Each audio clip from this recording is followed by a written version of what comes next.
Welcome everyone, this is the Buzz TV show and I'm your host Enio James and I'm doing this with this beautiful damsel here, Angie Girl. Thank you. How you doing? I'm doing great, how are you? I'm fine. I've just been kicking back, just enjoying myself. Yeah, because I feel like we've not actually done this in a very long time. You and I sit down, have a moment on TV, I mean like... I'm missing it. No, you're not, you liar.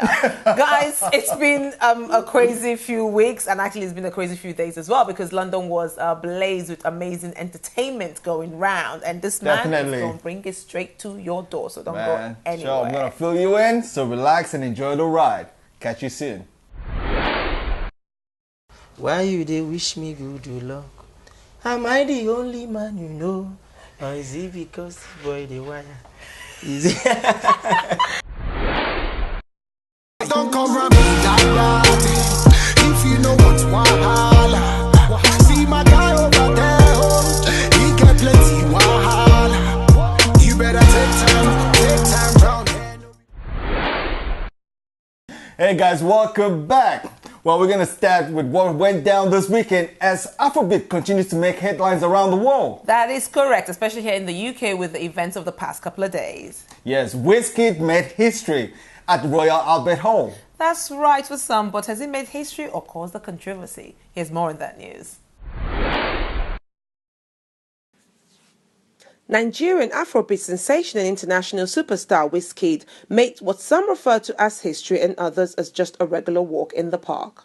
The 27-year-old artist performed for the first time at the iconic Royal Albert Hall in Kensington, London, where the almost 6,000 capacity venue was sold out with more demands being made, and the concert was a total success. However, his concert caused a little controversy regarding the supposed history being made when even the Royal Albert Hall got its information wrong when they tweeted that he was the first African artist to have a sold-out concert, an error that was promptly corrected by music fans on Twitter. The concert also spurred fans of Wizkid's musical rival Davido to question if the success was worth the hype, considering that Davido has sold out millions of seats across the globe with his current 30 billion tour. For us here at The Buzz, we're just proud of all successful Africans doing their thing and putting Africa on the map of global success stories, and we say a big well done to all and congratulations to Wizkid. Well, I was there, and I have to say it was a great evening. I think Wizkid is a born entertainer. That boy can perform. Definitely. He is an entertainer, without question. Skilling it. Definitely. But my thing now is, what we're hearing is that it's more of a controversy as opposed to making history. Well, before I go any further, let me just say, as far as I'm concerned, that was history. Because if you know the history of Royal Albert Hall, you'd know it's a big deal for anybody, especially a Nigerian youngster like that, to come and perform. You know? They killed it, but so we're expecting Davido to do something too. But that's where the comparison is. That's where the controversy is. The people are saying that just because he did it at Royal Albert Hall, it only holds about 5,000 people, and Davido's gone, on his 30 billion tour and smashed it in Mali. It's just too bad that Wizkid is actually succeeding where Davido actually fell. Do you think? Yeah, because actually now Wizkid is actually taking his music to the wall. Yeah. But Davido is doing the same thing. Davido tried by trying to fuse hip-hop American sound into his music. Right. It didn't really go well with him. Well, I don't know much about music. He's the music guru, so I will believe what he says. But I think you're one of those feeding into the fact that he's causing a controversy. Well, I think it's a healthy competition. I actually would like to see them do something together. So as long as they don't bring up no weapons, it's just work and just healthy competition. Oh my God, you just said that. I hope they're not like the next Tupac and Biggie. Well, we hope not. Right, guys, moving on, but still staying squarely on the subject of Afrobeats making history. It seems like it's happened again as the BBC have compiled a list of 100 women who they say are making history. And one of our own is on this list. Yes, and that's not other than the Maven Queen Tiwa Savage, who has continued to break barriers from Lagos to New York and now London. That's correct.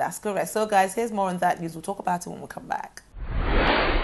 Let me tell you something about this bubble. Fire, fire. Love I get for him because so rubble. Fire, fire. Come and see the way they love they make me to jump. Top top Nigerian female artist and Maven record label queen Tiwa Savage has been named as one of the 100 inspirational and innovative women for 2017, according to the BBC. The women on the list will be part of the 100 Women Challenge, who together will tackle some of the biggest problems facing women around the world. In 4 teams, the women are expected to share their experiences and create innovative ways to tackle the glass ceiling, female illiteracy, street harassment, and sexism in sport. Women across the globe are encouraged to take up the challenge in some way and may end up making history themselves by being added to the list.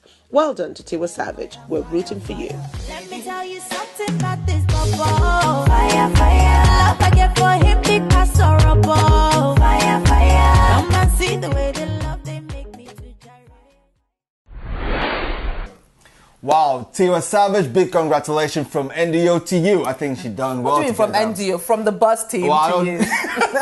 Well, she truly deserves it. I think she's put in a lot of work lately, you know, music and stuff, and she's tried to break the international barrier, and she's doing well for herself. Well, I mean, that's great, but I have to say that I thought that Yemi Alade would be on the list, you know, if not instead of, but as well as Tiwa Savage. Because, you know, I think she's been working really hard. She's been right there on the radar for a few, at least a year and a half now. She's been consistent. Both of them should be on the list. Personally, I think BBC got it wrong there. You think? For her missing that list, I don't think it's right. Mama Africa, she's put in so much, and the numbers don't lie. But I don't want it to seem like we're not happy for Tiwa. Please, guys out there watching us, we're very happy for Tiwa. Very happy, just saying, if it comes by visualization of what has been in our faces this past few years, both of them should be on that list, because I think numbers don't lie.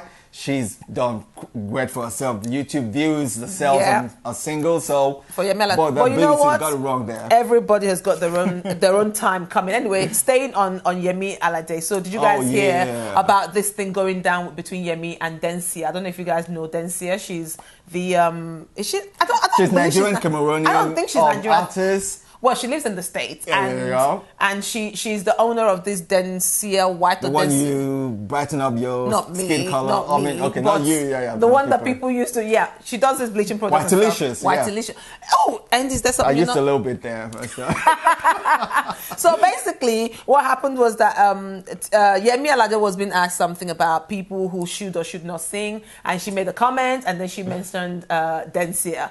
And Densia, being Densia, who is not known for being subtle when she's got something to say, dug into Tiwa Savage. Dug into Yemi Alade. Wow.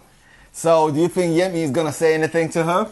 You know what? I believe Yemi is very classy. She's probably not going to come back. But I have to say this, though. This is what I have to say. Yemi deserved it. I'm sorry, but you did. Yemi, you're a superstar, and by now you should know that when you ask things, you can be you need to be very diplomatic. You don't have to call names, but say what you want to say. People are going to know who you're talking about, and not mention any names. Come on, God. What happens to opinion, man? I think she's whack. So... Okay, you think she's whack. Who do you think is whack? Say it. Say it. Right, guys, before we move on very swiftly to another country and leave Nigeria behind, this question has got to be asked. Why is it that when one person, I'm talking about artists let's go for the celebrities, when one person does things, we sort of like compare them to another one. For instance, we've talked about Wizkid. Davido comes in. We've talked about, in the past, we've talked about Omotala. Genevieve comes in. Yeah. Now, we've talked about Tiwa Savage and... Yemi Alade. Now, the question for you guys is it actually healthy? Is it good to make these comparisons? Is it good for the artist? Is it good for us who are their viewers and followers? What do you guys think?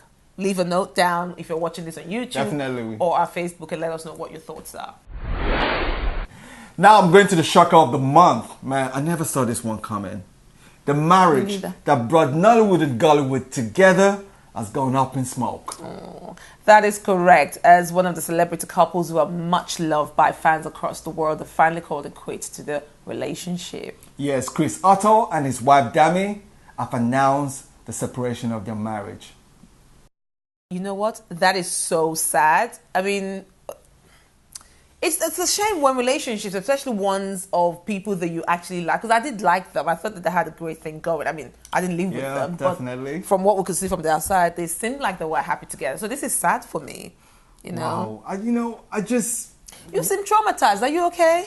Yeah, I love them, man. They look great together, you know. Like, it's always Niger and Ghana, you know, fighting over jollof rice and all that kind of stuff. And the marriage I actually believed in is gone downhill. So it just brings you to the question, you know. That's correct. It brings you to a question. Yeah. Can celebrity marriages actually work? Do you think they can work? Do you think that maybe they put enough out for other people to be a part of the relationship? Or maybe they just, I don't know. What do you think? Tell us. Write it down there and let us know what your thoughts are on celebrity marriages. But anyway, we're going to go on a little break right now. And we'll be back with Humble Smith holding it down on 101 and Squeeze Torella on Top 5.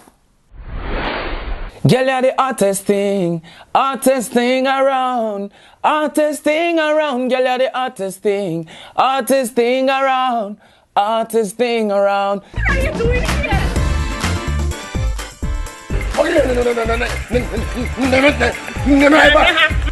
What? Must you shout to Madam Masquerade? Playtime, magic, I got a baseline, and we know they waste time. Come along, man, no they waste time. Pre-bad B with a waistline.